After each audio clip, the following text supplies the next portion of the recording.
As a parent, I'm very upset because I can't see a bunch of kids attacking the teacher unless something had to happen first.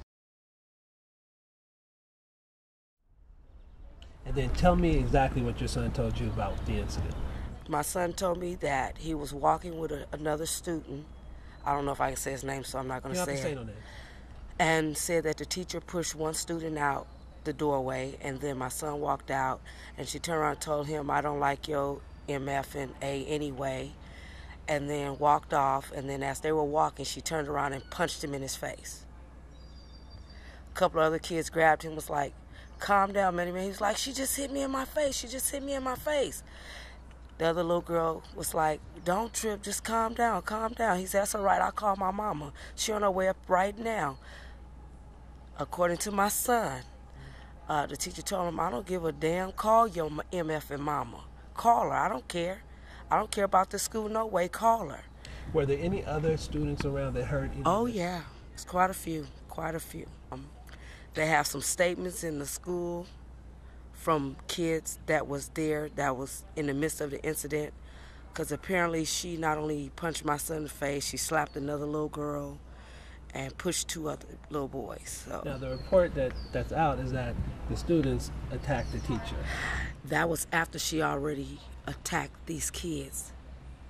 And according to my son and the other young man, she was on a phone talking to someone, and she was cussing, and it sounded like it may have been a heated discussion. So I'm assuming maybe she was having a bad day. I don't know, because I wasn't there. I can only go by what my son told me and other students have told me. And that's why I'm so frantic and upset. Even when I went to the police station, they telling me I can't press charges. If it's a mutual combat, I can press charges when I put my charges in first. So how you tell me to bring my son down here? You put your charges in first on Monday? On Monday. You went to the police station on Monday? No, the police came up here to the school. Came up here and they took a report. And they asked me and my husband, "Do you all want to press charges?" I said, "Yes, we do." They said, "Okay, we're going to go to her house to see if she's there and talk to her." Then I get a phone call from the police station asking them to bring him down. So who called the police initially, do you know? The principal called the police for me. The initial incident that happened in the school. The principal had someone call the police. For you? For me to make my report for the kids. So the school didn't call the police to make a report or to press charges or anything on Monday? No, because we were the ones that came because I was a parent and I was here and I was making a fuss. The principal said, "Come on, we taking care of it. We called the police already. Come on into my office so we can talk." The police on their way. Police took a report from us. They took pictures of my son's face, the other young lady's face, and they got reports from each one of those students that was in the incident. And it looks like each one of those students are being arrested right now.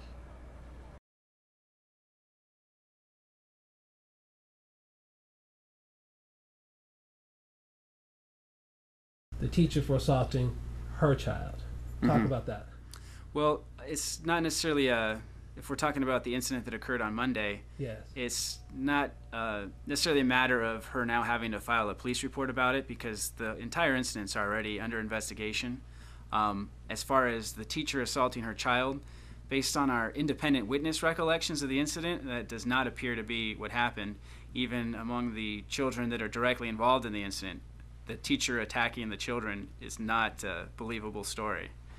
So it's basically an incorrect initial response about the incident. You know, when it first came out, we had students saying that they were attacked by the teacher. When the police department got involved and began investigating it, those statements have now changed to, well, no, we didn't actually attack the teacher didn't attack us. It's now turning into essentially a situation where a mob mentality took over, and the teacher was the one that was in fact attacked.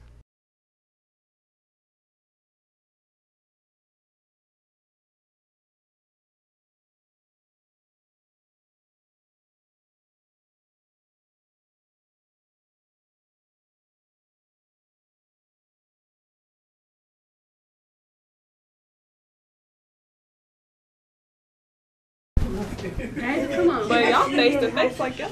Come on. To her grandmother. Don't mess with people, you know. I'm not trying to mess with you people, ma'am. So, did you want to come back and talk to me? Let's have.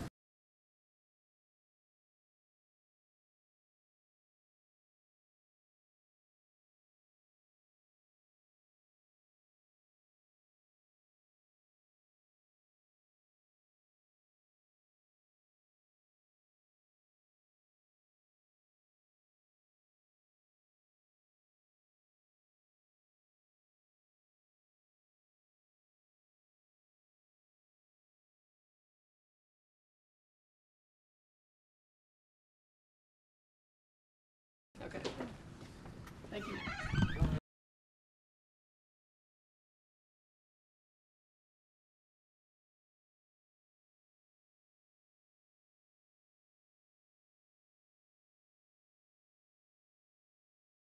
The NAACP is here today to investigate potential civil rights violations in the incidents that occurred this week at Portola Middle School. Such as? We received reports from the parent that she requested to file charges against the teacher on Monday and she was denied the right to do so. That's a violation of her civil rights. Interrogated these children without representation. That's another civil rights violation. And we've also received reports from several children who witnessed the incident, denied the right to make statements about what they saw. All of those things culminate to generate a great deal of concern for us.